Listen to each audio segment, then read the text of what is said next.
to the Serious TV Drama Podcast. I'm Scott, and joining me for our weekly bullshit, pre-election, brain-dead, AOL-era, legacy media, putrid stuff, mushroom fuckfest, it's Brian. Hey, Brian.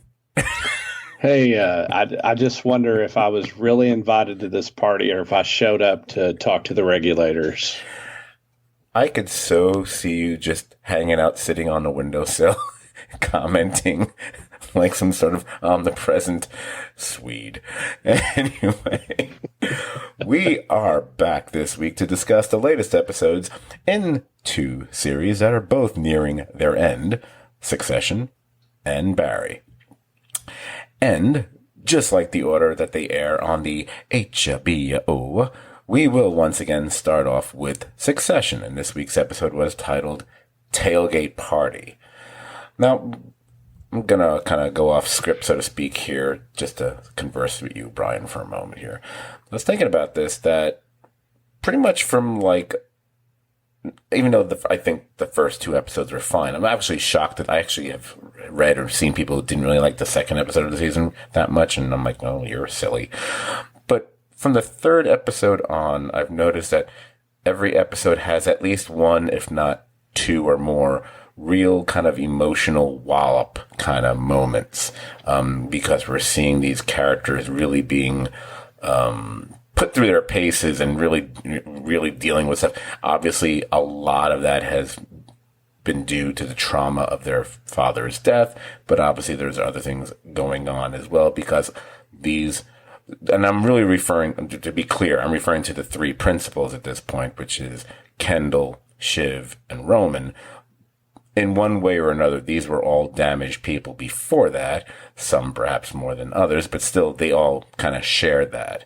And it's been interesting because we've watched how, Roman seems to have these little outburst moments that are kind of really kind of laying his soul bare in a way that we had not really seen that much of in the previous seasons, although there were definitely glimpses. Kendall is kind of the open book of depression and misery, but he's been that way especially since the end of season one. But when we get to this episode, and even though there is at least one or one and a half major Roman moments in this episode, this one I thought was interesting. About to say the bad word on the podcast, but I'm going to say it anyway. Was more interesting because it felt like it was deliberately structured around that, because the episode is very specifically bookended, and the spine of the entire episode flows through the Shiv and Tom relationship. And everything from the way earlier and later scenes parallel each other, that there are everything from jokes that don't really land, and some are darker and worse than others, and how you can be at a high point here, but maybe it's a facade because of the low point you are there. And the fact that, quite frankly, the episode essentially begins, in a sort of good place, and it ends in a sort of bad place. And I mean, obviously we're going to do the rundown of the entire episode, and we'll go through all those moments, but I kind of wanted to just to step back and talk to you for a moment, because one of that is what I will say I genuinely loved about this episode. And I'm talking about the through line and all the scenes, not just the scene, but all the scenes between Shiv and Tom, I thought they went beyond being a microcosm of their previous relationship before this episode, because it was almost as if they had started almost a new relationship when this episode begins. And so it's almost like we see the beginning, middle, and end of a relationship all in one episode. And I think to do that with established characters we've seen for the last 4 seasons, I thought was, once again, and we're ringing this bell all season long, I know, really, really impressive. And, I haven't looked to see, how high this episode is, like, ranked on IMDb or what the reviews were from other sources, because I don't read those things. But I have to think, outside of maybe the Death of Logan Roy episode, this might be considered, like, so far, maybe like the second best episode of the season. I think I kind of feel that way about it right now, at least. Yeah, I had similarly high feelings. And what was amazing about it is people overuse the term bottle episode, and this really isn't a bottle episode, but it really is the first time that we sort of had a whole episode set in one of the characters that's not Logan Roy's house. And this is Tom and Shiv's abode where the party is. They agree to host it, and it's all taking place where they live. Like it's all of this stuff is in their home, which it creates a dynamic from the very beginning of tension running through that as things occur throughout the episode. I think had this occurred somewhere else, I don't know that the cuts would have been as deep and the reaction would have been as deep, but you have them coming back together, agreeing to host this party and doing it, in the place they live and presumably will share. And because it all takes place there and it starts to become public and ends privately terribly, I thought it was really, really effective. And the thought I had, we don't know what else is coming, but right now I would be shocked if this isn't the episode McFadden and the actress that plays Shiv don't submit for their Emmy consideration.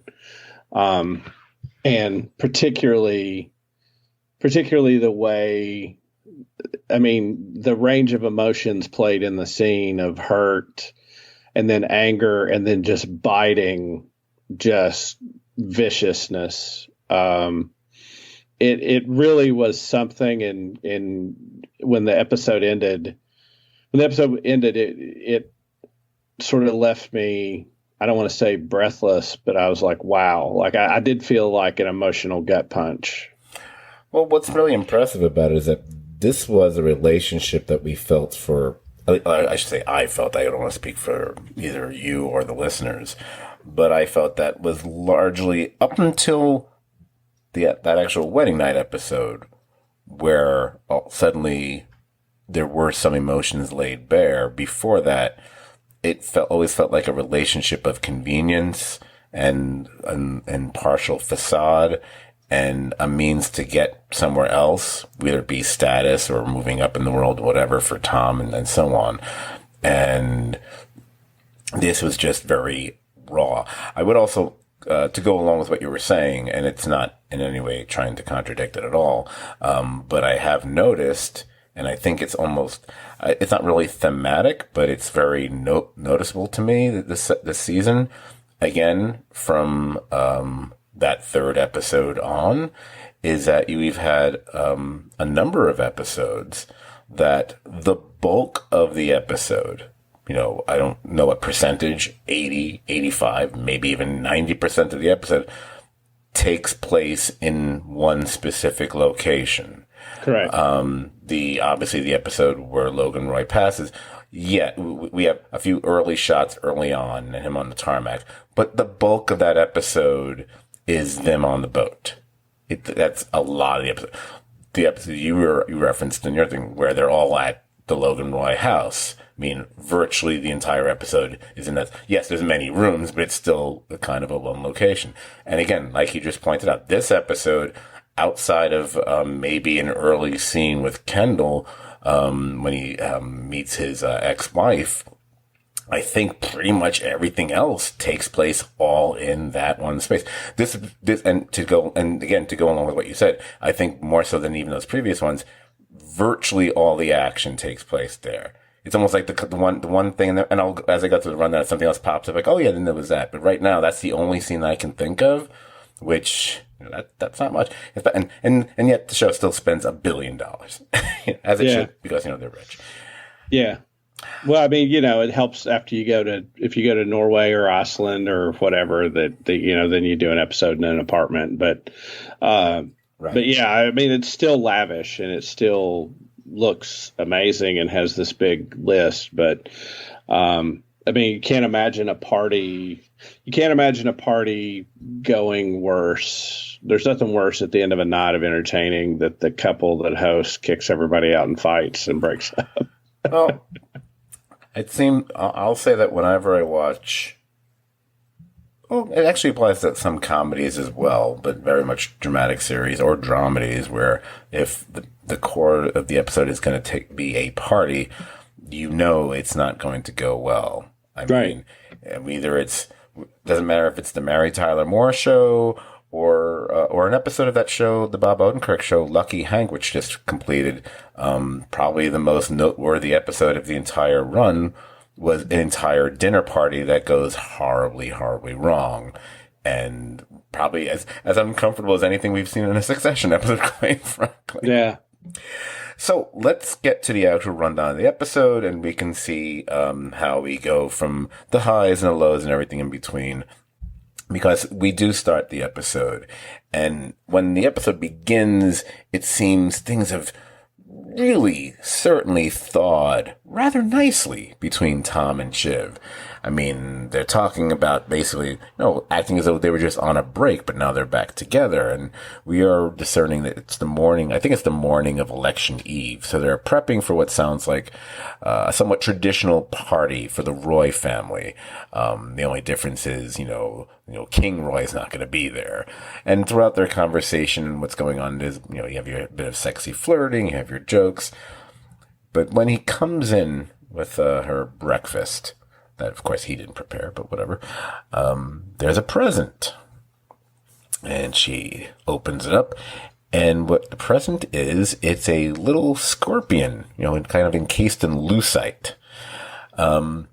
It's a joke that doesn't quite land. Now, he doesn't go through any real effort to explain it, except in his more very... It's interesting how awkward Tom gets when he tries to articulate anything, and yet he'll be the first to mock someone else like a Greg, but I think he might be even worse than Greg at times. I thought maybe he was going for some sort of scorpion and the frog joke thing, which is, the one thing most people think of when they hear about a scorpion. And even though that might be the most overused analogy in the history of movies and television at this point, and maybe that's why they never actually say it, because it's almost a play on that, I think. And in a weird way, it seems kind of appropriate, because if he's viewing her as a scorpion, and you think about how this episode eventually goes, it's like, well, that is who she is. And the fact that she is going to cut you down and lay things bare in a very, cutting way, as you said, you have to know that's where you are. She's not, it's kind of like the leopard can't change its spots, scorpion can't change. I think that's what he was going for, but maybe he didn't know how to articulate that. Or maybe he realized he couldn't actually say it, because he'd be like, well, what is that supposed to mean? And maybe this episode would have ended before it even began. Oh, yeah. I mean, I can't think of a worse gift to give a woman that you, unless, they're an insect person. I can't think of a worse gift to give. And that's exactly what I thought. And if you think about, we've all seen a million times on every show has used the frog and the scorpion. And if she's the scorpion, he's the frog. And, of course, we're going to expect her to do all the things she does in the episode. And then at the end, they sort of basically have the discussion of what they always thought of each other. Right. And he's certainly at that point, unlike here, he's not saying things like calling her a hot piece of ass or a foxy little minx, which is just weird. Like I said, this scene bookends really nicely with what we'll see at the end of the episode, both the climactic scene and even the very end. It's just nicely done. I love structure like that. So I just referenced a few moments ago that there is at least one little scene that happens that's outside of everything here, and that's Kendall meeting up with his ex Rava, and there's an issue with their daughter Sophie, and apparently the actual election is freaking her out. There's considerable anti-ATN / Fox News sentiment at school. Some guy who was wearing a shirt of one of the candidates kind of pushed past her in a really rude and, perhaps physical manner the other day. And I forget how old Sophie is, but I can't imagine she's very old at all. I know she might be double digits. I'm not really sure. I don't remember how old she is, unfortunately, because we've only seen her a few times on the show, and we spent more time focusing on his son because of because I think he's autistic, isn't he? The son. They hint at him. Yeah. Sure. Yeah, he's at least on the spectrum. I think they've. Yeah. So this becomes an argument between Kendall and his wife, and Kendall, he snaps a bit, and on one hand, him snapping, it seems to be kind of a natural extension of how he's been handling the pressures and situations of work. But it's also a reminder. This is all a reminder, I think, for us. He is the one Roy child who has kids. It's someone who listening, you realize, wait, he's the only one who has kids. So you always are going to have the ever-present issue, and it has to be in his head somewhere, be it subconscious or at the forefront of his head, that Kendall worrying about treating his kids anything like Logan treated his own. So many times when they've been brought up, or the rare times when we see them, those moments, it seems Kendall is trying to overcompensate. But by and large, especially when he's got the stuff going on like he's had for probably several months now, it seems like he's more absent from their lives than anything else. And you can't help but wonder if that's more than just simply being too busy, being obsessed with Waystar and all that business drama.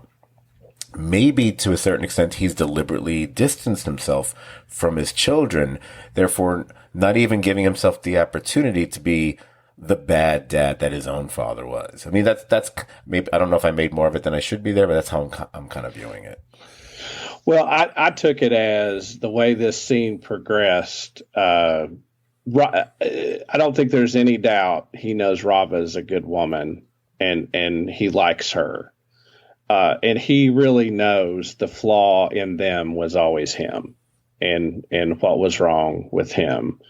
I think what makes him snap is she starts throwing at him the things that were probably thrown at his dad. And his initial feelings are to react probably the same way his dad did. And there's nothing any parent thinks. You do a checklist, and if any listeners disagree with me, please feel free to give feedback. But one of the things you do as a kid, and probably I'm sure you have your own checklist, is think, man, if I was ever a parent or ever, I wouldn't do this. Like the way this thing just happened to me, I won't do that, right? And she basically points out like he's walking in his dad's footsteps, and that's what I think sort of triggers him right to blow up, is that he realizes she's right, and it's the part of him he hates and doesn't want to be like his dad. Right. And the absentee, I'm doing this for a better America, all that bullshit none of it's true. It's just saying something to excuse the fact you're not there. Right, absolutely. All right, so we move on, and now I see there were a few other things that took place before we get back to Shiv and Tom's place. Like a moment we have with Roman, where we can discern from his phone conversation, he's clearly digging for dirt on Madsen. So at this point, right off the top in the episode, you can guess it's only going to be a matter of time before those bricks of blood are unearthed at the very least. Although we will learn there's actually more to find out. And where everyone's headed, and I don't know if it was a breakfast meeting or lunch or brunch, or maybe, I don't think anyone actually ate anything, so, which I noticed that. It's like, oh, nobody eats or drinks anything.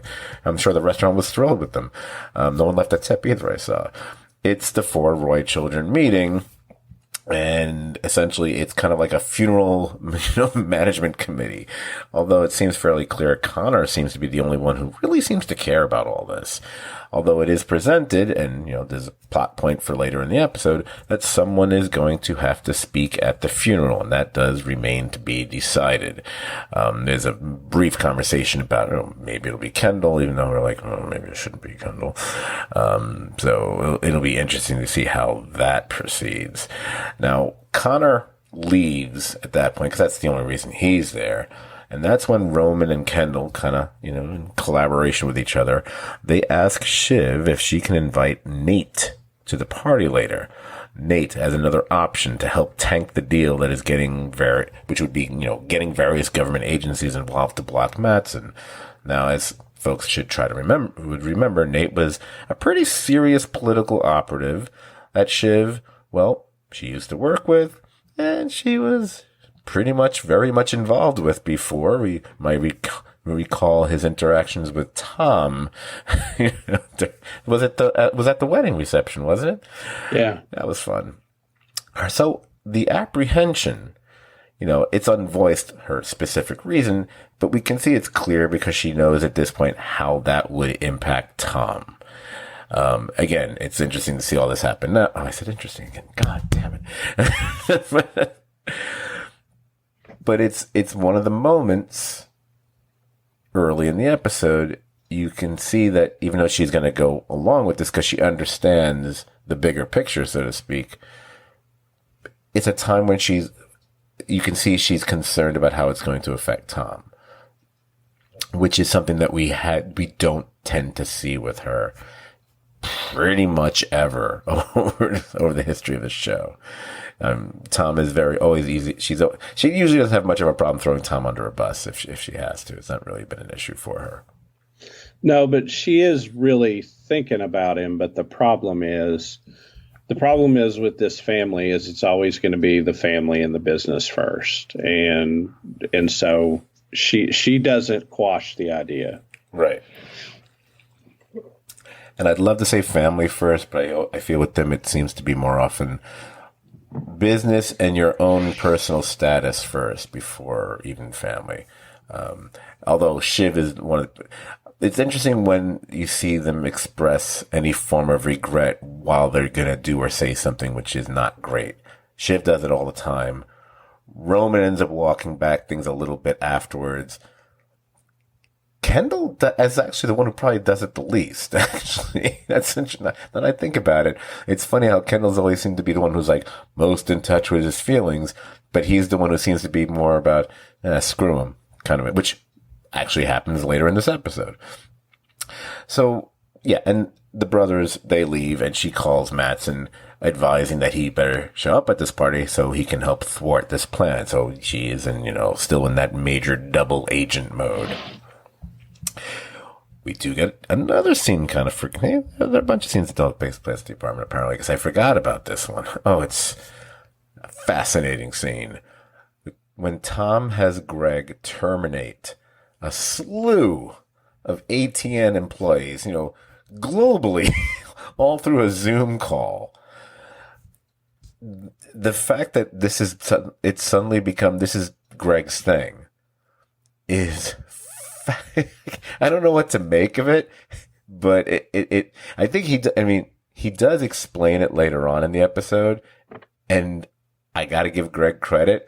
He's kind of spot on with how he views it now, or how he thinks he's being viewed. I do think that's why he's the one doing it. I mean, beyond the fact that, if Tom doesn't do it, he doesn't have to have a more negative perception of him than already exists, quite frankly. Kind of keep your hands clean, whatever.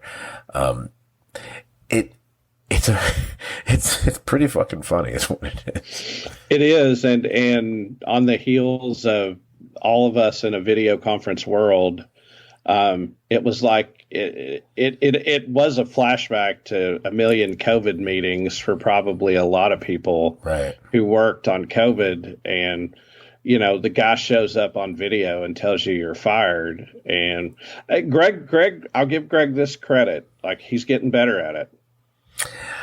Yes. to a certain extent. The way he ends that Zoom call is pretty harsh, though. It is. What I find funny about it is you'd expect Greg, even if it was totally fake, to express more. What's the word I'm looking for? Not condolences. you expect them to show more sympathy or feeling bad for, or at least even in a fake way towards him, and he's not even doing that. He's really not doing that. It's so clear he's just reading off of things like, goodbye. Yeah. Yeah. I mean, it's cold, and Greg earlier would have stumbled through that and felt bad about it, and probably would have done some mangled attempt at the end to feel good. And he's just like, bye, gone. Yeah, that's amazing. So then we have Shiv telling Tom. She pretty much tells Tom pretty much everything. And what's fascinating about this is, I'm saying fascinating a lot now. It's showing a trust as a confidant and as your significant other.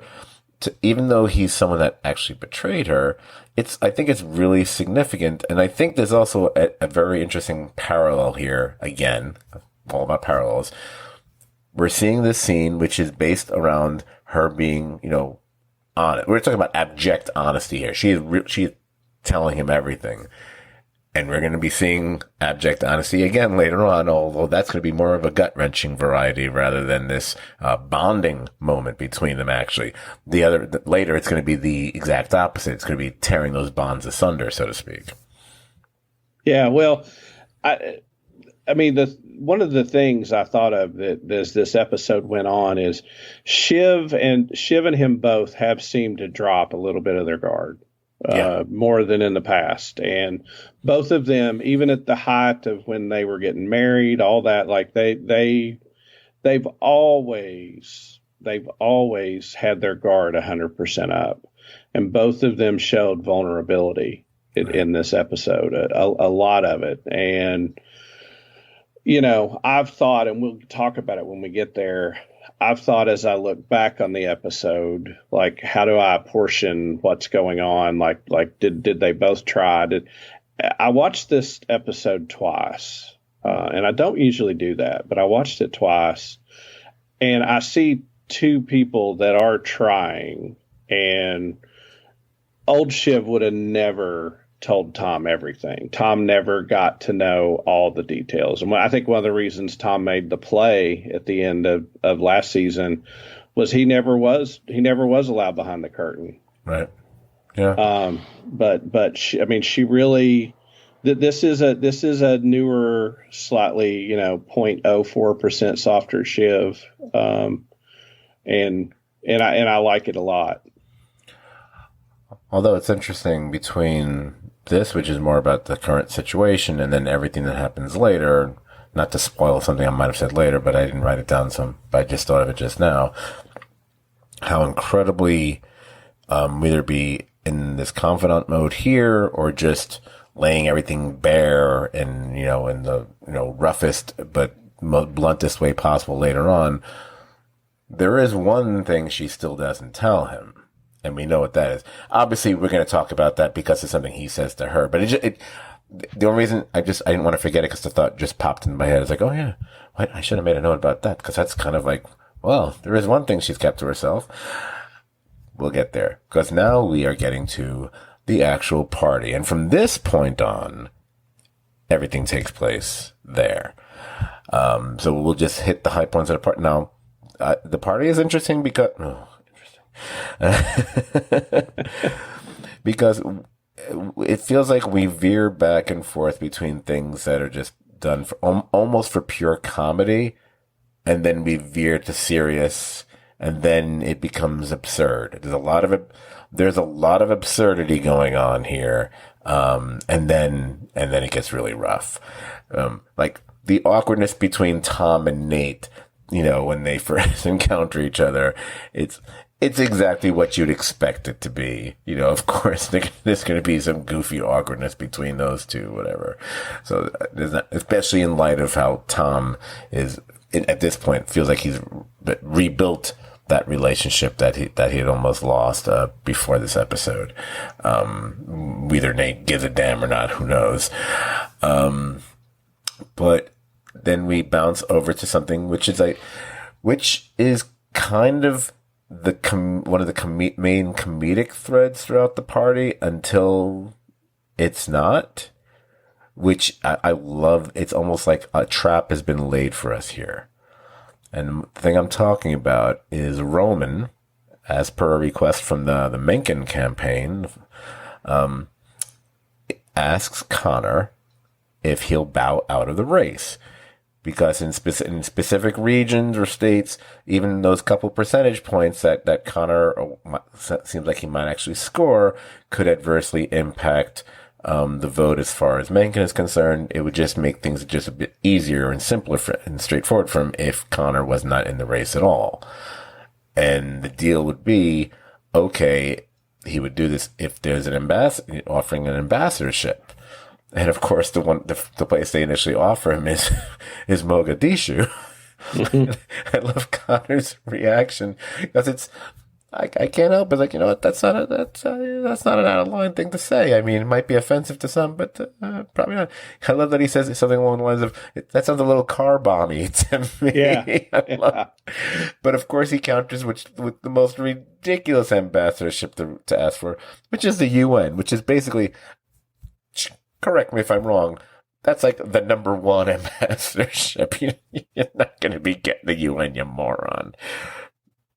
Oh, yeah. His lack of self-awareness just has consistently remains amazing in this show. And it's interesting because we had that episode, I think it was the second episode, where I guess what was shocking about that episode was there was some keen self-awareness on his part. But that seems so long ago now. Yeah. And you see things like this. So again, we bounce around. We have a little moment between Roman and Ken where they realize they're going to have to divide and conquer between the libtards and the Nazis at the party. I will point out, although this is a big declaration of what their plan of action is going to be, we see very little of that throughout this episode, unless you count Kendall's encounters with Nate. But also Roman spots Jerry. She's arrived, along with Frank, I guess. And he goes to Frank to ask him if, well, she looks good. Is everything all smoothed over? And I love Frank really bluntly going, no, she's incredibly angry. Yeah.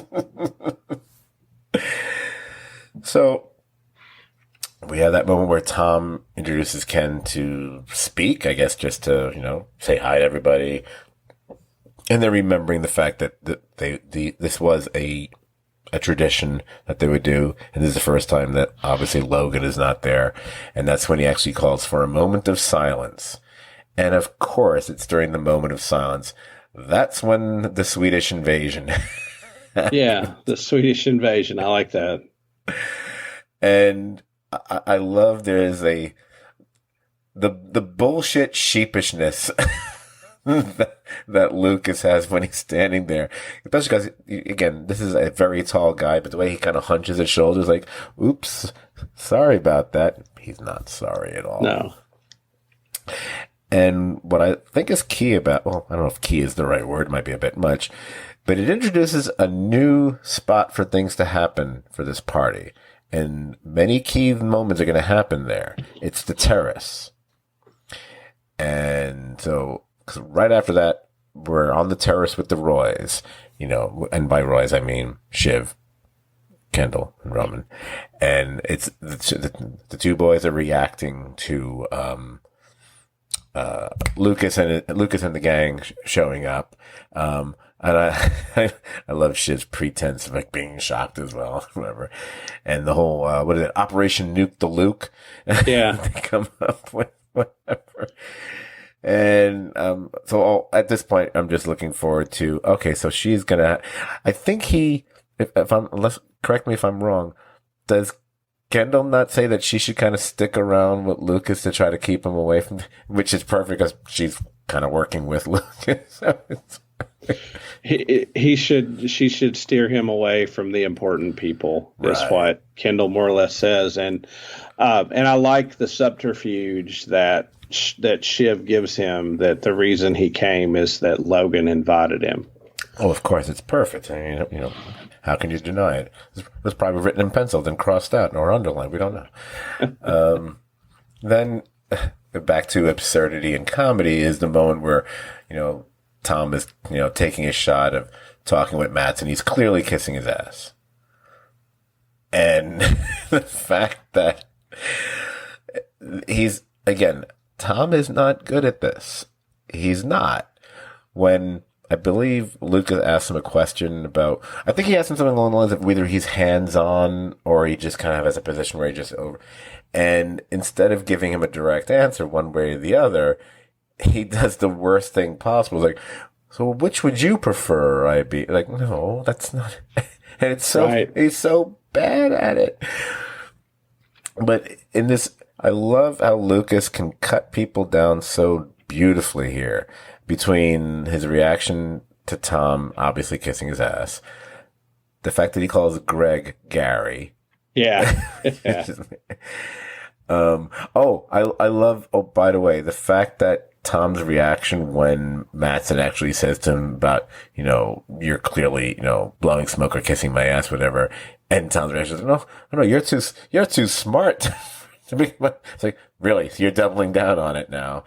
And then just as an additional smack to Tom, when he comments on the place, like, so who's keeping the place in the divorce? Yeah. Yeah. I mean, Lucas is excellent at the subtle jab here and there. And, he's done it throughout the show. He says shitty things like almost in the, I'm joking. Here's another shitty jab. I'm joking. And he does that throughout it. There is something a little detail that happened at the beginning of the apartment that I want to point out because I think it's going to be fairly important. Okay. That's the first time Tom says, I'm really tired. I didn't remember that. Okay. Nice. All right. Interesting. So at this point, that's when, Tom and Greg or Gary, they make their way and we see Shiv in double agent mode again and pretty much giving him the lay of the land. And she's had enough conversations with him and encounters with him. And he's not exactly Mr. suit and tie buttoned up individual here. So her concern, and I believe the way it's phrased is, don't be screaming people or data and sticking your dick in the guac, whatever. Yeah, the guac. Now, the scene continues with a few of his employees, Ebba and Oscar. And this is kind of the scene which should, I guess, for Shiv at the very least, if not the viewer, big red flag. Because he's commenting and critiquing, being kind of really snarkily nasty about Ebba, referring to her social anxiety. It makes it so very painful to watch. And I won't recount all the things he says because we all remember what he said, but he's mocking, he makes a joke about Oscar as well, like being high on gummies or whatever, just stoned, whatever. But it's more about Ebba here because that's the one we already know the situation. And we already know that this is a problem and he's not making it better. In fact, throughout the episode, he kind of is clearly making it worse. And you can't help but think that this is what which is going to bring about the eventual downfall of Lucas. I mean, yeah, we're going to find out something else, which might be part of a 1-2 punch that's going to knock him out of the picture.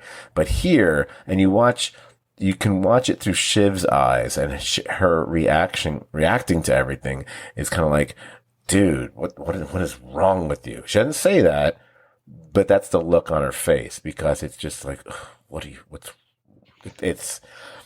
it's unsettling in a way like Logan could be actually. It's a weird thing that maybe he and Logan have in common. Like, okay, you're just going to keep saying like really horrible things and you really should stop, Well, there's Logan and a lot of his outbursts were emotional in nature. that he couldn't control himself. Like when he would get angry, he would blow up at someone or smack a kid. Lucas is not a just react emotional person. He's portrayed as much more calculated, but they've made a very purposeful attempt to make him just flaky as hell. Like that he's unpredictable in a scary way. And we start to see the underpinnings of why maybe it wasn't a great idea to step out on the ledge with him, because he's pretty he's pretty unpredictable and has some real issues. Logan Roy, you could probably game plan for a lot easier than you could Lucas Madsen. Right. And the other thing they both share in common is that they think they're above what societal norms and how you can treat people, because they can get away with it because of who they are and the billions that they're worth. And, the fact that this person might be, like in Lucas's situation, the fact that this could actually be a really bad legal situation, dude. I'm sure he doesn't view it that way. I'm sure he views it, well, I can't possibly be taken down, and we can think of even people in real life over the last few years who probably view things the same way. Right. So we zip back to Roman and Connor, and Connor's with Maxim Pierce. I think it's Mark Lynn Baker, who we'd seen before. And that was what made me remember, oh yeah, he was the one who actually suggested, like, he could see him as a political candidate. And I get the impression from this that he's been acting as Connor's campaign manager at the very least. So they're still talking about ambassadorships. And at this point, they're kind of in a maybe situation about, Oman? It's Oman. Yeah. If I mispronounced, I apologize. Oman. It's probably Oman, whatever. Anyway. Yeah. So I don't know what to make of it. So then we have Lucas meeting with Nate and with Shiv there, and watching from afar, you see Tom and Greg. And this is one of the moments we see that Tom is really not handling things well. Obviously because you've got the combination of the Nate situation, which reminds him of all the stuff with Shiv over the whatever months or years that they've been together, and what was actually going on, and the fact that he's here, kind of a shiv into his back, so to speak. Mm-hmm. And of course it's also Lucas, who he must know that he's not doing well as far as saving his job if Lucas is going to be taking over, because that earlier conversation did not help him. Now, what I find interesting, did it again, whatever. And he's done this in another episode a while back. Maybe it was the wedding episode, I'm thinking, around that wedding reception, obsessing about the wine. And I know it's, you can stop to think about what the wine represents. It's from his own family's winery, if I believe. And, they've brought up issues in the past about it's not the best wine on the market, from what we gather by a long stretch. It just feels like there's a lot of metaphors to be found here about, this is the one thing he has or his family has, and it's really not much. And he's still trying to push it in this situation. I wonder if that wine would have been what would have been served if Logan had been there. I don't think so. I'm pretty sure it wouldn't have been. And the way he's going about, considering the situation, who he is, and he's still going to talk to, the catering service that they've hired and to handle things, whatever. It's like, oh, maybe hold some bottles, maybe scarcity will make it more popular, because that's what's going to work here. The fact that earlier on when he mentioned the wine have a slight fizziness to it, it's like, oh yeah, because that's usually a really good sign in your wine. Oh yeah, fizzy. It's like carbonated wine. Yeah, people love that. It's wine with Fanta in it or something. I don't know. Well, I think his insecurity is all wrapped up in this scene about knowing he doesn't fit in, but wanting to fit in this crowd of people. And he's trying to find some control, because I think in many ways, like you have sort of like Shiv's past lover, him, and Lucas, who Tom sees. I mean, how could he not? Like, Lucas is calling her directly. Like, this guy who's, a billionaire, who's this tall, handsome guy, is calling your wife, and she's telling you, like, she's playing with him and doing this. How could he not be insecure about that? And Right. all of it is there inside their house, and his insecurities through the roof. Right. Absolutely. Absolutely. I'm glad you mentioned that. Actually, I didn't even think of saying that, but that's very true. Speaking of Nate, we get the first, and I'll combine them into two moments here, even though one's later on. Ken meeting up with Nate, which initially is, kind of like an old friend. Oh, sorry about this, blah, blah, blah, whatever. But then it starts to get more and more awkward in their later meeting, because Ken's really trying to push him to go along with, his original idea of, the guys that he works for, to really start to put the wheels in motion to kind of block Mattson for all these possible issues that could happen, whatever. And the problem is, Nate sounds a lot less craven and underhanded than Ken would like him to be. Nate even says something along the lines, I don't remember who Gil was. I had to go look. Oh, yeah, okay, that's who Gil is. But it was a previous operative who kind of would work with Logan. So he says, I'm not Gil, you're not Logan. And that's a good thing. So Nate is really trying to be more on the up and up. So as a result of this, the person who kind of, makes the better impression on him, between the two at least, is going to end up being Lucas at this point. But it's the fact that if Kendall can't make this little thing happen, that's a bad sign, because then who are you going to convince there at this point? Because it seems like I love all these different conversations that happen throughout the party where it's like, no one is doing what they know. Like when Tom is talking to somebody, he does the same thing again. It's like, oh, I hear you're on to bigger and better things. It's like, oh yeah. What have you heard? I'm like, oh, maybe I heard wrong. It's like, oh my God, Tom. Yeah. You're so, you should just not talk. So we do get this scene between Mattson and Shiv. She takes him aside, talk to him privately, and it's in the "what have you done for me lately" kind of mode. And because it seems like everything has been about a one-way street. It's like she's looking out for him, she's advising him, she's telling him that he needs to get here, everything he's doing here. What's the reciprocation going to be here? That it seems like this hasn't been discussed. And obviously the idea is this deal goes through, but she then gets the position that the boys have, is pretty much what I think is what she's talking about.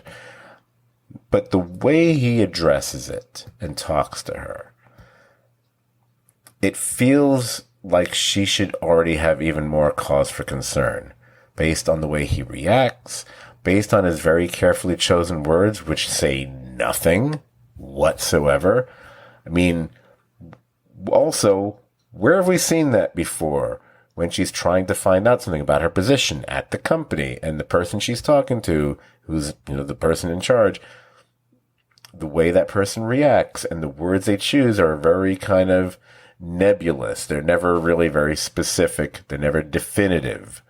So again, I think they have very different types of quirks and oddities about them, and perhaps Lucas is a more absurd character than Logan ever was. Again, another thing they have in common, and and a lot of that comes from the fact, well, yeah, they're the two most powerful or richest people in the room, typically. So. Right. Yeah. She, this was a big warning sign that she thought they were equals and he did not. Right. Yes, exactly. Which I think is very disconcerting for her here. So as we flit around the party, we get some more Tom flailing around, looking desperate. We also see that Roman has actually gotten the dirt on Mattson, and by that dirt, I'm referring to the blood bricks. So we know that story is going to start making its rounds, which is convenient because we're also seeing his interactions. By his, I mean Lucas's interactions with Ebba. So it's the reminder of, oh yeah, that's That's why things are so weird between these two. But things are not so weird between Willa and Connor, except the fact that Willa is not really keen on Oman. Shocker. I think, don't they talk about, like, it's a desert? Like, oh, it'll be a compound. Oh, yes, that's it. Yeah. How appealing. So, in yet another room in this amazing, gigantic apartment these two have, apparently. I mean, it's like mansion size, I think. We have Lucas sitting with Oscar, and there's that Ebba again. And Greg tries to insinuate himself. I think Greg is kind of encouraged to do that by Ken earlier, if I'm not mistaken. Kendall asked him to check on him. Kind of being like his little operative. I love the interactions here because initially, Oscar has no use for him whatsoever. He's out and out mean to him, whatever. But even Lucas thinks that might be a bit much and he has him sit down. But it's when Greg reveals what his real job has become, what we were talking about before. They're fascinated. They're fascinated. Especially Lucas, because think about it. The person that Lucas is, not only has he had to do that, if he ends up buying everything, he's going to be doing that again. A lot, yeah. And I think there's going to be a whole lot of that. It's like, maybe he can use this guy, the Slim Reaper, as they call him. Yeah. Yeah. And in this scene, the balls on Greg to right there say, "I'll fire her." Like it, my God, and she's there at the party. Like he's all in, like, hey, this is my superpower and I'll do it. I love that I think we talked in a previous episode about how, although they still will stand together and mock or joke together, that Greg is sort of disconnecting himself from being Tom's boy. And he's actually, rebuking him at times, or comment, which has happened, over the last couple episodes. I gotta say, it's interesting. Who would have thought just a few episodes ago, Greg makes a better impression throughout this episode than Tom does. I mean, by far. I put in my notes, Greg outshines Tom. Oh, absolutely. So, during that whole conversation, obviously the whole situation with Ebba kind of escalates because, Lucas is continuing, to be a dick to her, and then like the whole firing thing, how he can't fire her, whatever, which leads to her, she goes out on the terrace and she's approached by the bros and they have a conversation out there and she drops a reference to something which catches their ear. It's something about India and they need and want to know those details. They cut away, but we know they do find out those details. This information makes its way to Shiv, who once again grabs Lucas during that conversation he's having with, the Slim Reaper and such. And that's when we find out what the India situation is. That basically the numbers, with their subscriptions that they have are more than twice as many from India, as if there were two Indias.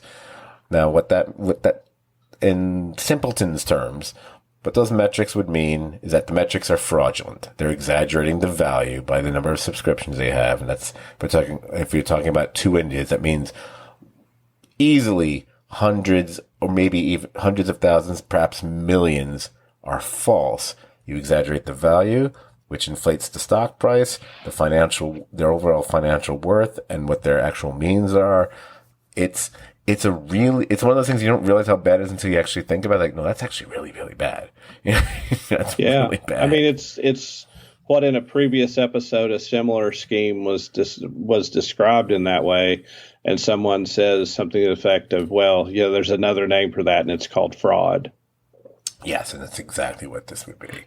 And that's where Shiv at this point, now she's really not happy. And she's thinking that she might have bet on the wrong horse after all. Again, you had red flags, Shiv. Speaking of red flags, even though I don't know really how to tie that in, but it's a bad segue, but we go to Roman and Jerry. And my reaction to this scene, the note I wrote was, yikes. Well, we were already told earlier in the episode, she's still angry. And she's very clear about what she wants because Roman is trying to walk back the firing, trying to go back to the way that things used to be. She's not having any of it. She's fine. She's out. This is about getting money and probably boatloads of it, and she wants to control the narrative, for a phrase that they really like on Succession. And if anything is done to stop that, to disrupt that, anyway, she's gonna sue, and she's got all those dick pics that he had sent her. So I wouldn't say she's blackmailing exactly, but she's got ammunition. Well, it's funny you say that because the thought that came to my head when I watched this was she fires a dick pic warning shot and basically says, I have what I need to embarrass you. And there's nothing that the Roys would hate for their standing more than to be humiliated, right, and embarrassed. And it would embarrass the whole family. I mean, it wouldn't just affect him, and him being the co-bro CEO. I mean, if those got released now, she could tank the value of the stock. Right, absolutely. And again, and this all goes back to Logan's reactions to when he first found out about this, and that pretty much knocked Roman off whatever. Roman was rising in his eyes, and then when that happens, like, oh no, you're still the little sexual deviant perv that I thought you were. Who knows, maybe that's why he smacked him as a kid. Maybe he caught him jerking off on a window like we know he likes to do from time to time. What happens as a result of this is because she says her piece, showing that Roman, the charm that you thought you had with Jerry, and maybe one of your only allies you had, quite frankly, that's gone. You've been rebuked and then some, and this sets him off, and that's what leads him to go directly to Connor and Willa, who are hanging out in the other room, because he wants to settle that ambassadorship situation. And Roman goes off like a Roman candle, quite frankly. It's bad, of the things that he says to Connor and Willa. I mean, everything from basically referring to her as a wife, but with air quotes, and that Connor is a fucking joke. Yeah. Even Ken, who's there and right behind me, he's like, easy, because now he's gone beyond just, firing people. And it's like, oh, you're ripping into your own blood here. And in a way that I'm not sure you can walk all that back or it'll never be forgotten, and there's that moment, and I really thought they were going to go there. But again, if there's one thing Succession never does, it never does the obvious. I thought Connor was going to deck him. And he didn't. He kept his cool, to his credit, because if I were him, I probably would have decked him. But he makes it clear that Willa is the only person who believes in him, and that's the only person he's going to listen to, period. And he leaves. So we got to give Connor credit for, cooler heads will prevail here. And quite frankly, all the ambassadorships that were offered probably weren't worth it to him. Oman. Yeah, exactly. You go to Oman and lose Willa. Right. And it's at this point where if you hadn't noticed, because we were focused so much on the two of them, that's when we realized, Matsson's been sitting on the windowsill this whole time. And he's doing his, his best Statler and Waldorf commenting at this point, cool family, whatever. Yeah. And then we get this little mini, I don't know how to phrase it, like a kind of a showdown, at least a brief showdown between Ken and Lucas. I know I alternate between calling him Lucas and Mattson. I don't know why I do that, but whatever, it works either way. Now, initially I'm right there with Ken because he's kind of insulting New York City, and spoiler, I'm the guy on the podcast from New York City and still am. So, but then they start going at it, and then, they both have dueling dubious number issues on each other, because we know the thing with Living Plus had these inflated numbers that were like suspect, and now we know about India, which is beyond suspect. And then Lucas goes one step further, and this is 2023. So, you got to worry about things like this, much like him sending up that Holocaust joke tweet. And by the way, there are people like me, and I can say this because, Jew, but, I actually appreciate a good Holocaust joke, but, I'm allowed because, my people died in the Holocaust. But here he refers to the numbers being gay. Yeah. And he's lisping it as he's saying it.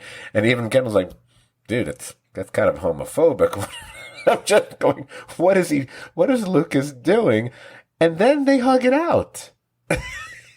It's a really weird scene. I mean, it's a great scene, but it's a weird scene.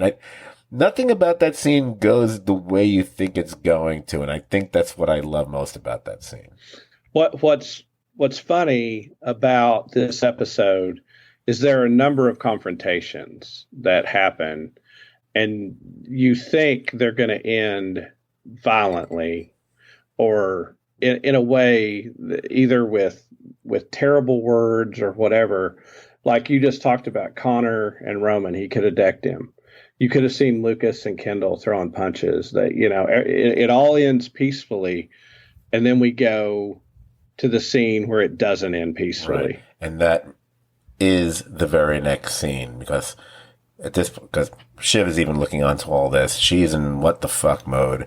Tom, as you mentioned, is tired, and he goes out to the terrace again, and that's where we get this epic scene. Now, it's one of those. I like that the way the scene kind of builds, and you keep thinking, okay, they're going to go this far, but no further. Oh no, it's going to get worse. Oh no, it's going to become more about this, and then it becomes about everything, and except for the one thing she doesn't tell him. And correct me if I'm wrong once again, because my note I wrote for the scene, because I wanted to keep it just you and me, was wow. So I don't have much to draw on here. Does he not say at one point during the scene that she could or should never have children? Yes, and that's what breaks them forever. That's what breaks them forever, is that she would be a terrible mom. She should never have children. Right. Okay, I thought that, because obviously this is something that they had probably dealt with and talked about in the past, and I think the impression was that maybe she was having difficulty conceiving, which is why she was so shocked that she had gotten that information that, guess what? Something made its way through. I mean, I guess everything we're seeing right now is all taking place. Oh, it has to be, because Logan hasn't even been buried yet. So It's all taking place over a couple of days. Hence why we haven't moved forward in time for her to be showing as of yet or anything like that. But I think they said, did they say this on, they might have said this on the little featurette, whatever we call it, that they do at the end of the episodes if you watch them on HBO Max. But I did think of it myself. But I think they said it there.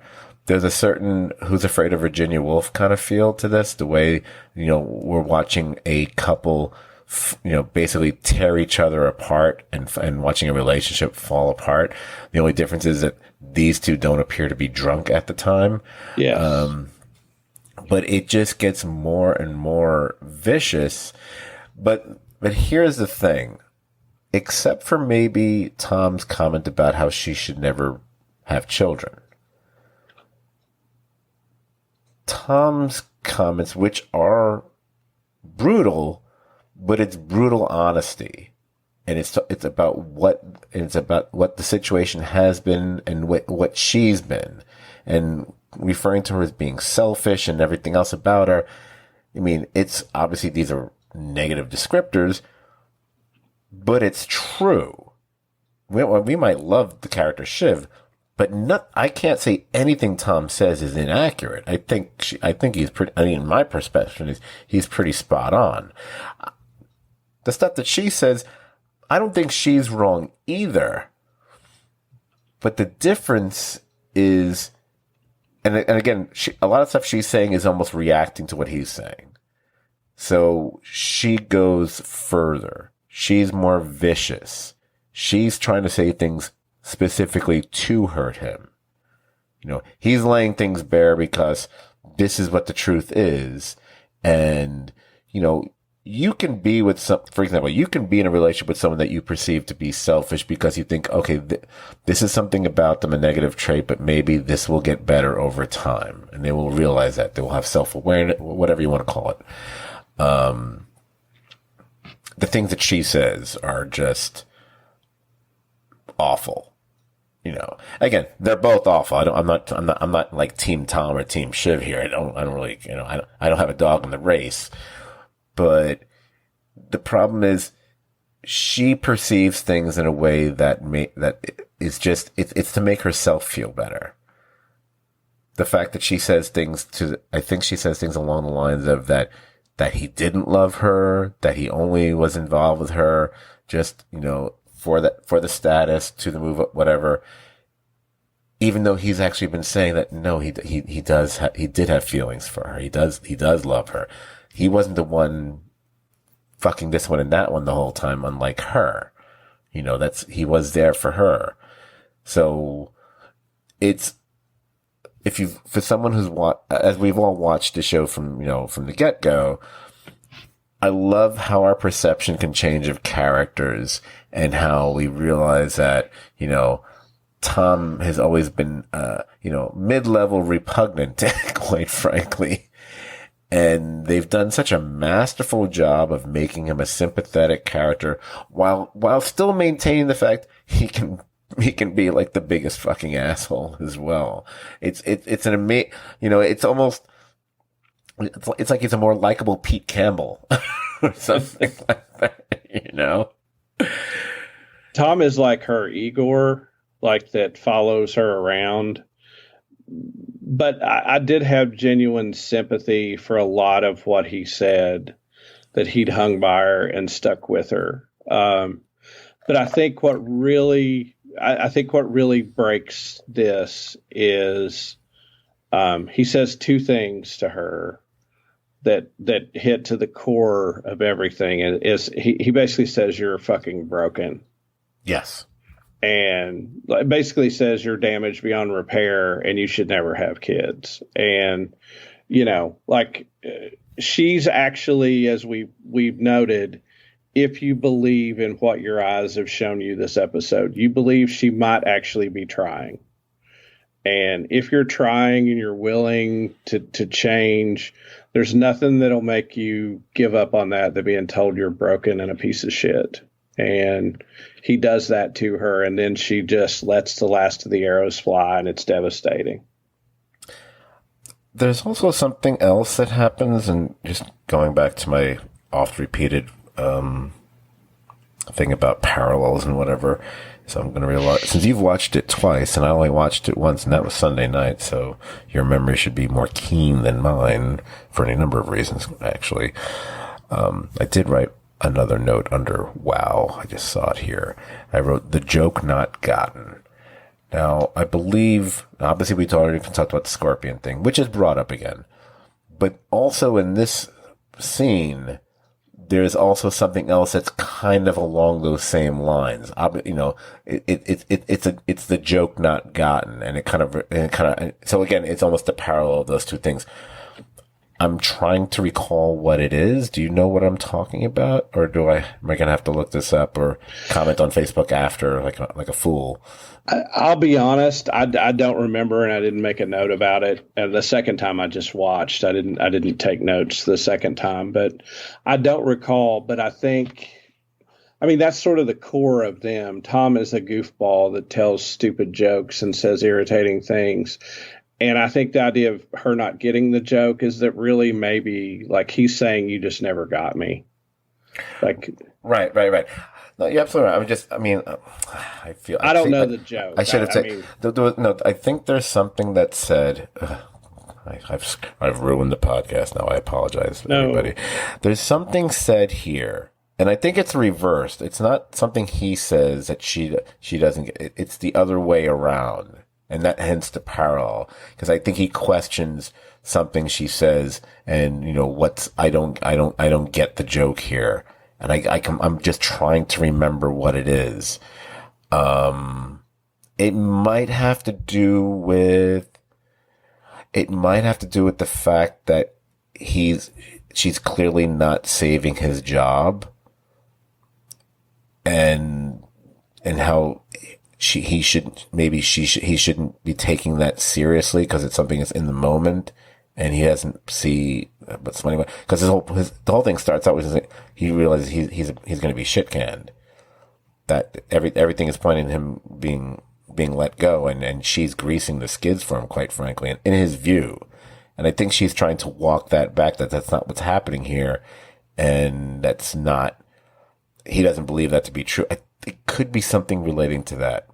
All right, I won't belabor the point anymore, because obviously I probably should have written a better note for that, so I apologize. I will rewatch the scene, and when we record next week, I'll refer to it. I'll see if I can see what the heck I was talking about. I probably should have made a better note of it. And I will not edit this out of the podcast. I'll leave it in, so you know that we just go off the top of our fucking heads here. Anyway, dynamite, dark scene that's really searing, and one of that's the one where I almost wanted to pause while I was watching, remember you said something about, needing to take a breath. I kind of wanted to oh, Jesus, man. And then I said, oh, wow. And this episode started, they were so happy. Ah, that's good. I like that.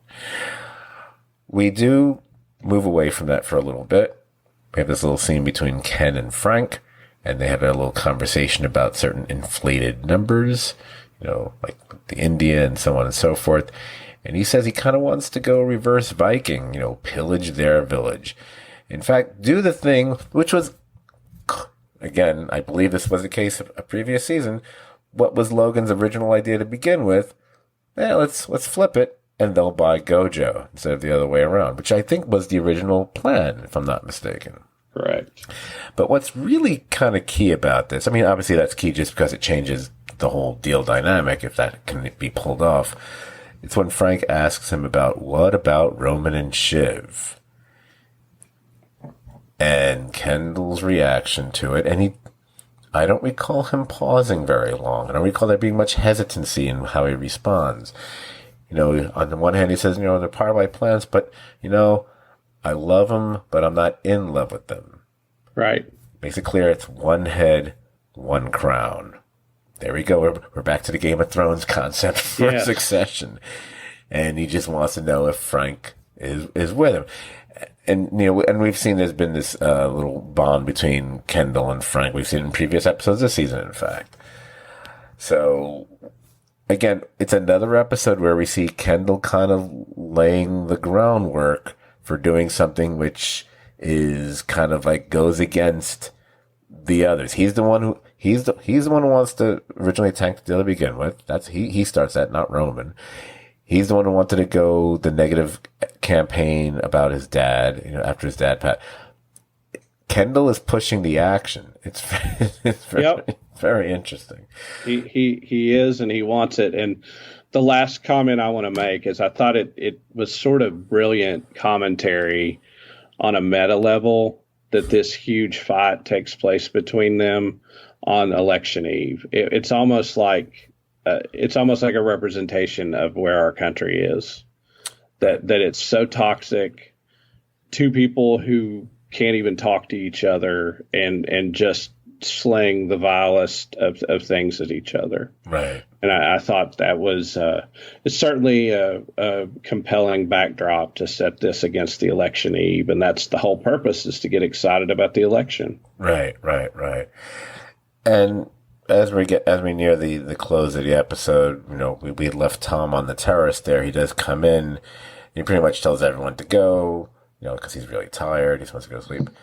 But no one really pays him any mind. No one really pays attention to anything he says.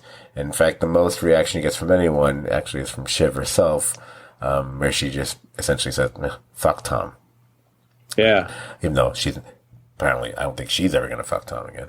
But it almost, the fact that he does that and he walks out, and I don't think it phases anybody, almost shows how fucking powerless the guy has become. You know, he's a host who can't even clear out his own party. It's also decided towards here that Roman is going to give the speech at the big funeral shindig, whatever, which I'm sure will be at some giant church in New York, because I already know that's where they film stuff. So yeah, we all know that, right? And I am looking forward to that, because I was like, I mean, I love Jeremy Strong. He's had great scenes, but I don't want him to be the one giving the speech. I was hoping it was going to be Roman, because I'm really fascinated to see what he'll do. Will he write something in advance? Will it be off the cuff? Will he drop F-bombs? Will he break down? Will we see a tear? I'm very, very, very curious about it. Well, I had two thoughts about that, and the funeral has taken so long to get to. I almost wonder if the funeral is going to be the last episode, and the funeral is going to be literally the funeral for the Roy family as we know it. That's the first thought. And the second thought I was really concerned, and the first time, but when I watched it the second time, every time Tom says he's tired, the way he says it, I'm almost curious if Shiv and him will never reconcile and he dies. He drops dead of a heart attack, and she has the child and never tells him. Wow. Man, if that happens, I'm going to be mad at you, because it's like you pre-spoiled me. You know, I'm trying to pre-grieve here. Now you're gonna well, I told you now, so pre-grieve. I'm pre-grieving for Tom now. Great. Well, the grieving of Tom already begins at the end of at the very last shot, because we see now, like I said, the parallel bookend. They're in the apartment, but they are separate, and it is somber, and they are not sleeping. And we close with the shot of Tom just looking straight up, whatever, kind of doing his best Kendall, quite frankly. And that's the end of the episode. And yeah, again, you know, you begin and end with Tom and Shiv. I mean, you realize this is a Tom and Shiv episode more than anything else. And like you said, it could be the one, if they only submit one. I think they can only submit one. This might be the one that they submit. We'll see what the remaining ones are. You know, she might want to resubmit the one where her dad actually dies, because she has some good stuff here, but it could be this one. Hey, you know what else can you say? Another really solid, powerful episode. I'm glad that I'm trying to watch them like the night of, and I'm glad we don't podcast right after, because I need some time to digest them. Whatever. Yeah, great episode, man. Yeah, great episode, and proof that great stuff doesn't have to have, you know, gunfights or sword fights or crazy stuff. That this is, you know, just people talking in relationships, but written in a just marvelous way. Yeah. No dragons required. Alrighty then.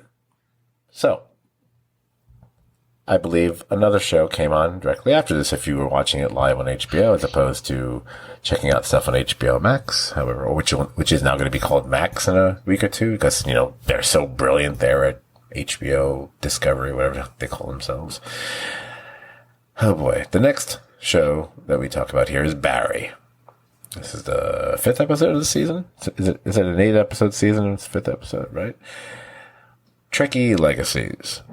Now, we left off the previous episode after, you know, a succession of, well, people being killed and being like, whoa, whoa, whoa. And then suddenly a mysterious possible flash forward that we weren't sure was, wait, is this reality or not? Well, we discover in this episode, yeah, it's reality, all right. We are 8 years later. They do tell us that. Now, I will say right now that I believe I've already written a description from when this is posted on Facebook. This is without a doubt, this would have to be the most polarizing episode of Barry so far. Unless there might be another one in the next 3, but this is the one where, and I hadn't watched it yet because I didn't watch it till the next day, and I was trying to avoid, social. But I just I just saw like references made to it. Fortunately, nothing told me anything. Just people going, I saw negative reactions to it, quite frankly. And I don't want to just be like blowing smoke up Hader and company's ass here. I understand the reaction. I'm not saying I completely agree with it, but I understand it, and I don't think people are necessarily wrong for some of the things that they've said. So, because I did read some things after I'd watched the episode and whatever. When we've talked about this series, I know I've been saying it a number of times. This is a very this has become with each, I'm going to say successive. With each successive season, this becomes a show that takes bigger risks. It takes risks in its narrative style. It takes risks in how its characters are becoming more and more harder to root for, or more unlikable for people who like their characters to be like, people like their Ted Lassos. Let's put it that way. And I really like Ted Lasso. But the one thing is like, yeah, you also like 90% of the characters on, except for like 2, or 3. So Barry, the show, has a lot of balls in that sense, and when you do time jumps, and we've watched a lot of shows that have done time jumps over the years, whether it be, in a final episode or a later season, the current season of Marvelous Mrs. Maisel is doing time jump things just at the beginning of episodes until they had one episode where, it seemed like it was in the entire episode and stuff. And I think that's actually being done very well, quite frankly. Shows that you and I watch over the years, be it Mad Men or The Americans, all have to have some form of a time jump. We've talked about shows where we expected there to be one, because there had to be one. Better Call Saul dealt with, levels of time jumps, which was always baked into it from the beginning. I don't know up until the previous episode if we were expecting that would be the case with Barry. I'll say I did not. I did not expect there to be a time jump. I did not either. I did not either. So the fact that that's where they went is a big risk for a number of reasons.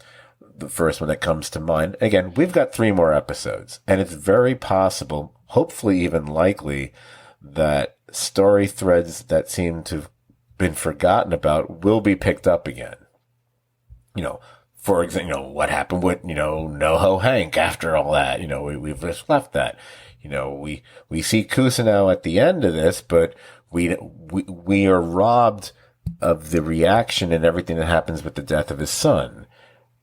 Does that not mean we might not still get it? Of course we might get it. They might flash back to all those things, or maybe we'll just be told. I don't know how they're going to handle it. And maybe I will admit, I do like the idea, like, I really don't know what they're doing right now. Because the way this episode ends, it ends in a way where it feels like, okay, there might only be one more episode. Oh wait, there's 3 more episodes. What happened to Fuchs? Is he still in, there's all these things we need to find out about. Also, Barry is a show that, we've talked, I think, before about it's funny at times, and it's usually because of just some, the oddness or absurdities that happen from time to time. But it's not a laugh riot kind of a show by any stretch of the imagination. There's not much to laugh at in this episode. It's not that, there are things, again, I keep using the word absurd. There are even absurdities that are in this episode. Like his fixation of learning about Abraham Lincoln.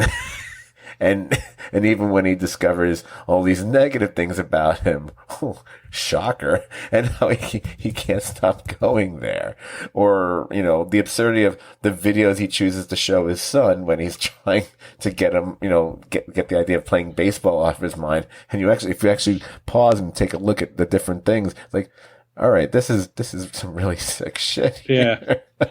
Yeah, that was like the one of the disturbingly funny things. Yes. It's also funny when you think about the show, and the premise of the show when we went in the very first season was, a hitman finds himself in basically an acting class. And so the idea of mocking all these, wannabe actors, and the idea of and the different training and things that they do. And then we see this fast forward 8 years later, and the most extreme version of method acting ever, where they have, where they have pretty much become the parts to a certain extent, especially Barry, because Barry has undergone more of a genuine transformation, or at least has attempted that, whereas Sally's acting, and she's kind of shut off from everything. I mean, the fact that she's doing something where she's putting on a wig even takes on the air of stagecraft all the time. But I've never really had sympathy for Sally ever on this series, but it's in this episode, I feel like she's just been stripped of so much, and it's, what's the word I'm looking for? I don't know. I don't know how to phrase it right. It's just, it feels like she's just in such a deep, dark place, and almost soulless to a certain extent. And, and I'm not just talking about what she does as far as with the guy at the diner. Look how she treats talks to her son, and treats her. I mean, outside of them getting in the bathtub during that one moment, do we think she really cares? I don't think so. She's just basically an empty vessel. Like there's not much left, and it is ironic that the thing she's doing every day is to have to act. And I have to give kudos. There was a line that I wrote down. I didn't take many notes, but I liked where the kid says, like, to their son, says, "Why does your mom have hair on top of her hair?" That's a great line. Yeah. I love that line. It's also interesting that Barry only spent, X number of days in prison, right? I can't remember how long. I was not under the impression he was in prison for very long, where everything was wrong.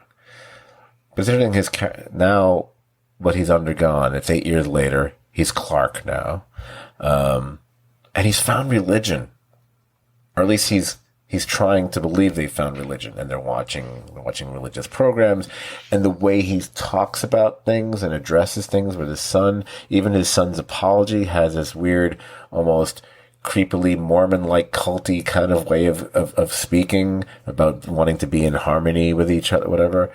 And I remember my note, that's one of the only notes I wrote. You usually need to stay in prison a lot longer to have the religious conversions. He got it, and he was barely in prison at all. And Sally's an alcoholic. Oh, yeah. I mean, again, I've never felt really all that bad for Sally, but now when I watch everything's culminated in this episode, and you realize she made that decision. Again, we'll see. We have 3 more episodes to go, but she makes a decision that she's going to go with him, and obviously she certainly didn't have to. And maybe, right. And now you're watching like, should she have done that? I don't. It's hard to say that she should have. I think it was a bad decision, but I think she's made a lot of bad decisions. I think that's maybe that's a theme for her character, quite frankly. Well, to go back to your original point, the episode itself, the word that came to mind when it was over was unsettled. I was unsettled by the whole thing because I was in a new universe. And my initial reaction is to say that I liked it, but I didn't love it. Huh. But I've thought about it a lot, and I think I'm going to need the context of future episodes to see how I feel about it. This episode was such a departure that without knowing where it goes, at the end where Barry says he's going to kill Cousineau, if like we're just suddenly back in LA and that's the story, and we don't sort of handle anything with the world that was created in this episode, I probably, on the whole, won't like it as much. Now, I'm not saying I want to spend a lot of time in that world, but like if it was just like a one episode departure, I don't know. I don't know that it will have been worth it unless we get some of why that journey was there and where it leads us. But that's how I feel about it, thinking about it now. I'm not sure if I got to think about that. I'm not sure if I feel the same way. But, it's to each their own kind of a thing. I mentioned Better Call Saul before, so in a weird way it reminds me of how we suddenly jump to the black and white Nebraska Gene storyline and just abandon everything else where we had left. I mean, that we're, which, and that obviously, if you do the math, is a sizable time jump. It's years. And, there were a number of viewers who had their issues with that as well. Maybe not as much as this, because there was still something about Odenkirk's performance, and there was still certain moments of levity, or I was like, ooh, look, there's Carol Burnett and stuff like that, whatever. The problem I think I would have with this episode, and maybe other people would as well, is one of the many things this episode, I shouldn't say many, one of the things this episode is missing that I wouldn't say for any other episode of Barry, except for, I guess you can stretch it to the moment when Cousineau shows up at Warner Brothers. I guess you could use that one, but that's really a big of a stretch as far as I'm concerned. There's nothing fun about this episode. It isn't, and even the previous one where a lot of really dark shit happened, there was still fun to be found. And I didn't find anything fun about this. And I get it. You've talked about other shows that kind of, go well beyond that. You use Atlanta as an example, which is a, classic at this point example of that with the Teddy Perkins episode. So Teddy Perkins, did I say it right? Okay. The Teddy Perkins episode, or one or two other ones. Some of which I think Teddy Perkins episode is a brilliant episode. I think some of their episodes they had in their final season or final 2-part season, I don't think worked as well in my personal opinion. I think they kind of abandoned the narrative, and I give them credit for being creative and taking a chance. Just because you're creative and take a chance doesn't mean it actually works. But, I'll give them credit for it, but I also felt they kind of wasted my time a little bit. The concern here is that we've only got a few episodes left, and you do this, and now you have two problems now. On one hand, it's what you said. It's like, we've just jumped 8 years, and have you established enough for me to understand what's going on here and how these things happen? Or do they get no explanation? Do we just fill them in ourselves? Because everything about how you went from, how did you get from being in her apartment to having this weird house in what looks like in the middle of a desert, and her having a job at wherever this diner is, whatever. But the problem is you got that, but you have everything you kind of abandoned from before. And I touched on a couple of things, but it's everything. It's not just the Cousineau stuff. It's not just the Fuchs stuff. It's not just the NoHo Hank stuff. And it's also, what's his name? Moss Jim. sitting outside the apartment and sees her go in. Yeah. How did they get past? How did he get in there in the first place? But how the hell did he get both of them out of there is an even better question. And what have they been doing for these past 8 years? Wouldn't this guy have been hunting him this whole time? Right. It stands to reason, and he certainly has covert military-like experience, much the way Barry does, based on the things he says. Is that guy from Vanity Fair still speaking German? I kind of want to know. So that's why it's a very jarring time jump, and because it's the whole episode. And again, we've got 3 more to go. I gotta believe we're gonna get those holes filled in, but the thing about if there's one thing the 2 shows that we talk about on this podcast have in common, They don't tend to be predictable. They will zig when we think they're going to zag, and or whatever phrase you like to use there. And they've certainly done that to the extreme here on Barry. They may very well not fill in all those holes. They don't necessarily have to have a narrative where everything's all tied up. So, I mean, this is a show where I do believe, if you were to ask me, do you think Barry's gonna die by the end of this series?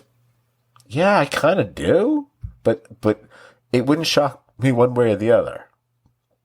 I don't know if it's a good thing or a bad thing. I don't know. I don't know. I truly don't know where they're going with this series. And again, that's a good thing. I just wish this episode I just wish there had just been a little bit more fun in it for me. I mean, I tried. I mean, I didn't, you said, I liked it, but I certainly didn't love it. I don't think that opinion's going to change if I watch it again. I just think, okay, that's all right. And I'm all about being different and experimental. Hey, I love the Fly episode from Breaking Bad, for example, or I love different bottle episodes of this, or Crate, whatever, or Perkins episode of that, whatever. But this one, like, I want to like this more than I do.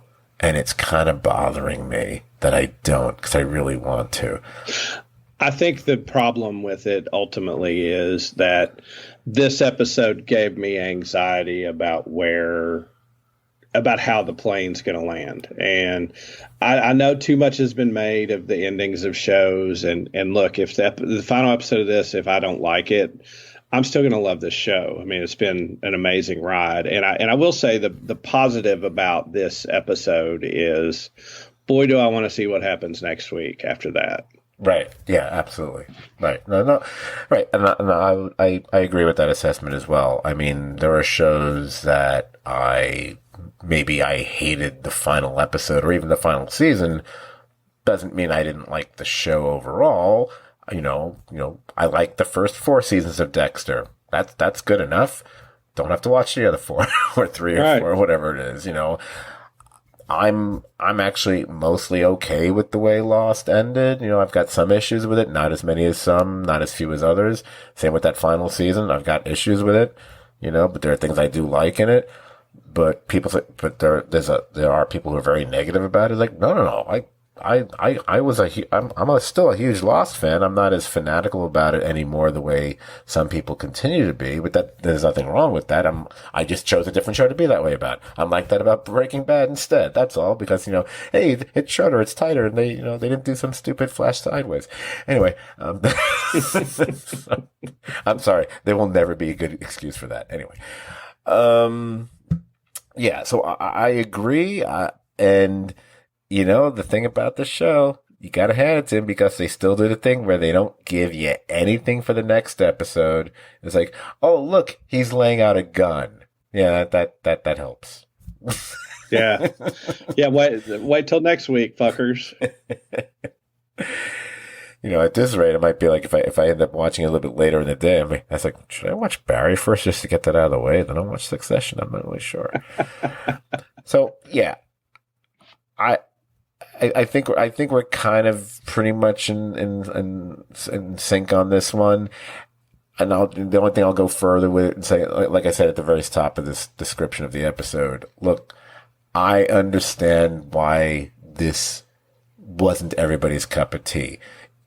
It shouldn't have been everybody's cup of tea, quite frankly. And I think they knew that when they did it. They're like, okay, we're going to lose some people with this one, but hopefully they've stuck around this long. They'll still give us one more episode to kind of like, let's see where it goes. And if the next one is even more kind of annoying, then they might bail, because, who cares? They're not, it's on HBO. They don't have to worry about ratings anyway. Right. Is there anything else I want to say about it? Yeah, I gotta give her, you know what? I've never written down the actress's name who plays Sally, and I should know her name. Well, pretend I've said her name. I gotta give her credit. The scene at the diner with, was it Bevel?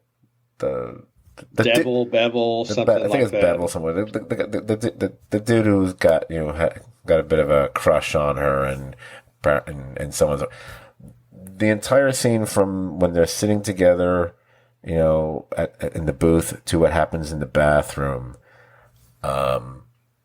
was very stark, and I was very impressed with her acting chops there. And I kept thinking, wow, if you were this good an actress all along, the choking especially. That talk about being a scene making you uncomfortable. I mean, that was like, oh. And again, there's a moment there. I thought he was actually going to die. That she was going to actually kill him. And I kept thinking, well, how are you going to get away with that? Yeah. But her, excuse me, her name is Sarah Goldberg. Sarah Goldberg. Excellent job, Sarah. Well done. Yeah, she was great. There was real menace. And one of the things we talk about this show, the craft of it, they hold on that scene like an uncomfortably long time. Like the tension in that bathroom. Mm-hmm. That scene lasts so long you think he's dead. And I thought that was really, really ramped up the tension. Right. Absolutely. Absolutely. All right. I think we can wrap this up now. So, like I said, we had a great episode of Succession, and we had an episode of Barry that I'm sure there are people who think it was great, and I'm sure there are other people who are like, what did I just watch? So I put it in the polarizing category, and we'll see where things go for the next three. But hopefully, it will be as if nothing else, it was a compelling episode, and that's important. Agreed. It's definitely compelling. It definitely made me question everything I'm watching as I'm watching. It's like, okay, even if I was a little impatient with it, thank God it's not an hour-long episode, though. That would have really driven me up a wall, I think. So. Yeah, totally. But it was enough to have me think. I mean, we're thinking about it. Yeah, absolutely. Alrighty then. If you enjoyed this podcast, I hope you did. I think we did a pretty damn good job there. Guess what? You'll enjoy hanging out on our Facebook page as well. It's the Serious TV Drama Podcast page. Like the page, you can have conversations with us about shows like Barry and Succession and so many more. That's also where you can comment on these shows. And I don't know. I probably won't repeat anything you say on the podcast, but maybe, I do that on another one, but maybe Brian will, because, he's more likable than I am. Now, you can find us. You've already found us. Why am I telling you where you can find us? I'm supposed to. You can find us on most podcast platforms, such as Apple Podcasts. That's where you can also rate and review us. Or you can simply go to podbean.com and you can look up Serious TV Drama Podcast. You can just put in the letters STVD, and I believe we come up for all 379, oh my God, of our podcasts. Oh, by the way, if you're really bored, go look up Scot Forgot the 80s. That's a really good podcast, I hear. We got one more rating and review there, but it's from someone who's been a co-host, so I don't know if it counts. Anyway, you can also follow us on Instagram. Our handle there is Serious TV Drama. One day I'll gotta put some new pictures up there. And as always, you can also follow us on the Twitter. We haven't abandoned it yet. Our handle there is at STVD Podcast. That's STVD, of course, as in Serious TV Drama. We will be back next week with the next episodes of both Succession and Barry. There is a chance. I don't want to hold us to it because, people, schedules, lives, whatever.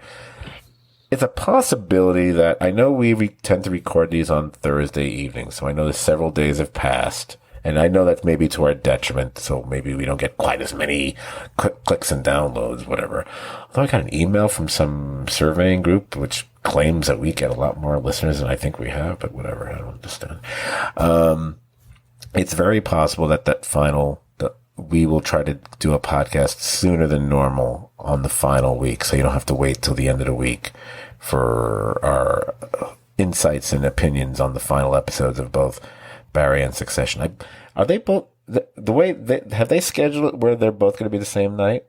I don't know. I hadn't thought about that. I don't know. It's possible. I am. You know what? Even though it's really bad form, so you're all going to hear me clicking. I'm going to look that up right now because I need to know. I already know when the final Succession is, so let me look when the final Barry is, and Yes, they are airing the finales to both shows. They're both airing on May 28th. So, yeah. Oh, perfect. That's excellent, actually. So we will, if we can. I'm not playing darts that week, so I know I'm able to. So it's up to the lawyer boy over here. Anyway, Brian, once again, thank you so much for joining me on this excursion through two incredibly unique and fascinating shows to talk about on the podcast, and they're made that much more so when I get to hear your southern dulcet tones talk about them. Well, Scott, thank you. Thanks to the listeners, and I want to send a special shout out to a person that joined us on the Batman podcast a while ago, Greg, a friend of the podcast. Greg had a loss, and Greg, if you're listening to this podcast, Scott and I are thinking of you, and you're in our thoughts. Yeah, Greg, I feel the same way. Alrighty then. So thank you so much for listening out there. And until next time, I never have a final line. So we'll talk to you next week. Good night, everybody.